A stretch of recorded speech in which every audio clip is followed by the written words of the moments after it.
Hello বন্ধুরা, Levi's ক্রিয়েশনে সবাইকে অনেক অনেক শুভেচ্ছা। চলে এলাম অনেক দিন পর একটা লং ভিডিও নিয়ে। ভিডিওটা হলো রেসিপি ভিডিও।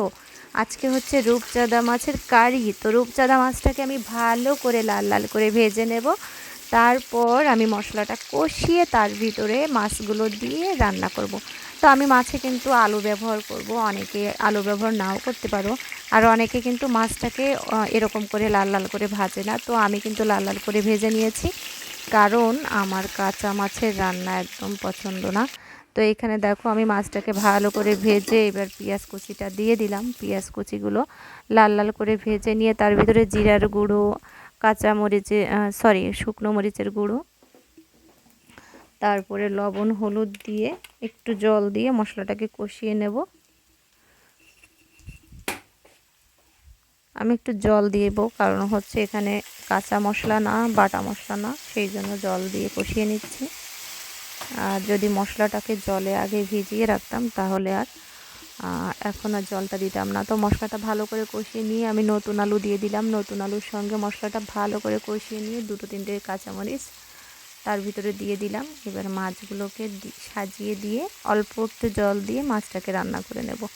তো তোমরা রূপচাঁদা মাছ কীভাবে রান্না করে খাও সবাই একটু বলে যাবে কমেন্ট বক্সে। আমি তো এভাবে রান্না করলাম, তোমরা একবার রান্না করে খেয়ে দেখো। খুবই কম মশলা দিয়ে মাছের তরকারিটা কিন্তু খুবই ভালো হয়েছিল। তো তোমরা একটু এভাবে করে খেয়ে দেখো, অবশ্যই তোমাদের ভালো লাগবে। আর সাগরের এই রূপচাঁদা মাছে কিন্তু কোনোই কাঁটা নেই। তোমরা যারা এখনও রূপচাঁদা মাছ খাওনি তারা একবার হলেও ট্রাই করে দেখো। রূপচাঁদা মাছে মাত্র একটা কাঁটা থাকে, আর কোনো কাঁটাই থাকে না। এই জন্য কিন্তু বিদেশিরা এই মাছটাকে খুবই পছন্দ করে। তো দেখো রান্না কিন্তু আমার প্রায় শেষ। তোমাদের যদি ভিডিওটা ভালো লাগে লাইক কমেন্ট শেয়ার করে দিয়ে পাশে থাকবে। ধন্যবাদ সবাইকে, টাটা, বাই বাই।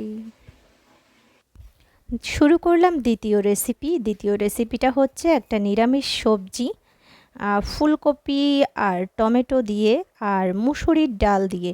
তো এখানে দেখাচ্ছি, দেখুন এখানে সব আমার ফর্মুলাগুলো আছে। মুসুরির ডাল সিদ্ধ, টমেটো, ফুলকপি, কাঁচা লঙ্কা।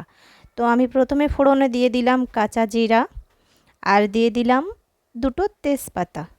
আমি এইখানে কোনো রকম পেঁয়াজ রসুন ব্যবহার করছি না, যেহেতু এটা নিরামিষ সবজি, তার জন্য এখানে কোনো পেঁয়াজ রসুন ব্যবহার করিনি। তো দেখুন একে একে আমি প্রথমে ফোড়নে তেজপাতা জিরার পরে টমেটো দিয়ে দিয়েছি, ফুলকপিগুলো দিয়ে দিয়েছি, জিরার গুঁড়া, তারপরে হলুদ গুঁড়া, কাঁচা লঙ্কা দিয়ে আমি ভালো করে ফুলকপিটাকে কষিয়ে নেব।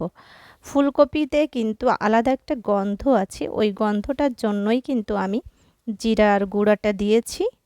আর এই যে আগে থেকে সিদ্ধ করে রাখা মুগ ডাল, এটা মুগ ডাল, এটা মুসুরির ডাল না, আমার ভুল বলা হয়েছে আগে। তো এটা হচ্ছে মুগ ডাল। মুগ ডালটা দিয়েছি এই জন্য যে সবজিটা একটু মাখো মাখো হবে। এই সবজিটা আপনারা একাদশীতেও এমনি এমনি খেতে পারেন।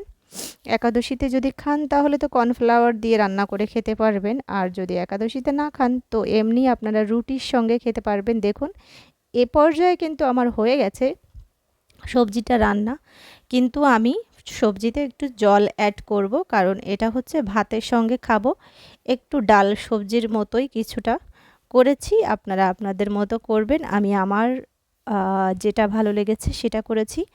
এখানে আমি হালকা করে গরম জল দিয়ে দিলাম। দেখুন গরম জলটা অ্যাড করার পরে বেশিক্ষণ কুক করা লাগবে না, মাত্র 5 মিনিট কুক করলেই হয়ে যাবে আমার রান্না। তো এই যে দেখুন এ পর্যায়ে আমার এটাকে আমি এরকম ডাল ডাল মানে কিছুটা ডাল সবজির মতো করেছি। আর প্রথম পর্যায়ে যেটা ছিল শুদ্ধ, ওটা হলে কিন্তু রুটির সঙ্গে একদম জমে যাবে। তো আপনারা এইভাবে রান্না করে খেয়ে দেখবেন। আমি জানি আপনারা অনেক ভালো ভালো রান্না করতে পারেন, তারপরেও আমি আমার মতো করে একটু লং ভিডিও ছাড়ছি।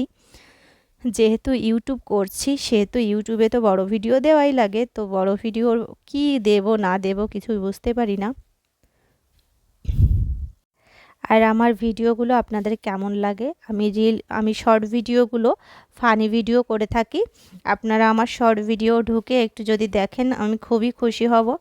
আর লং ভিডিওগুলো 5 মিনিটের বেশি মানে কম দেওয়া যায় না, বা কম হলে সেটা শর্ট ভিডিও হয়ে যাচ্ছে। তো তো এই জন্য আমি ভিডিওটাকে একটু 5 মিনিটের মতো করেছি। এটা ছোট ছোট ভিডিও ছিল, আমি এই ভিডিওগুলো আমার ফেসবুকেও দিয়েছি। তো ফেসবুকে 3 মিনিটের উপরে ভিডিও মানে 3 মিনিট হলেই হয়। 3 মিনিট 2-3 সেকেন্ড বা 5 সেকেন্ড, 5 কিংবা 10 সেকেন্ড এরকম দিলেই হয়। কিন্তু ইউটিউবে লং ভিডিওগুলো 5 মিনিটের উপরে হতে হবে। তো এখানে আমি প্রথমে একটা একটা করে রেসিপি দিয়ে দেখছিলাম, কিন্তু হচ্ছে না। তো একদম শেষের দিকে এসে দেখুন আমি এখানে ভাজা জিরের গুঁড়ো দিলাম। প্রথমে দিয়েছি কাঁচা মানে জিরের গুঁড়ো, আর এখন দিলাম ভাজা জিরের গুঁড়ো। তো এটাই কিন্তু আমার সবথেকে নিরামিষ সবজির একটা অন্য রকম মশলা বলতে পারেন। কিংবা আমি যে সাধারণ সবজিগুলো রান্না করি সেই সাধারণ সবজিগুলোতে এটা দিয়ে থাকি। তো আমার এই দুটো রেসিপি আপনাদের কাছে কেমন লাগলো? আমি যেহেতু বাংলাদেশের মানুষ, আপনারা আমার ভিডিওটা কোন কোন দেশ থেকে দেখছেন কিংবা কোন দেশের মানুষরা দেখছেন একটু কমেন্ট বক্সে বলে যাবেন। আজকে এই পর্যন্ত, পরবর্তী ভিডিওতে দেখা হবে। সবাই ভালো থাকবেন। Tata, bye bye.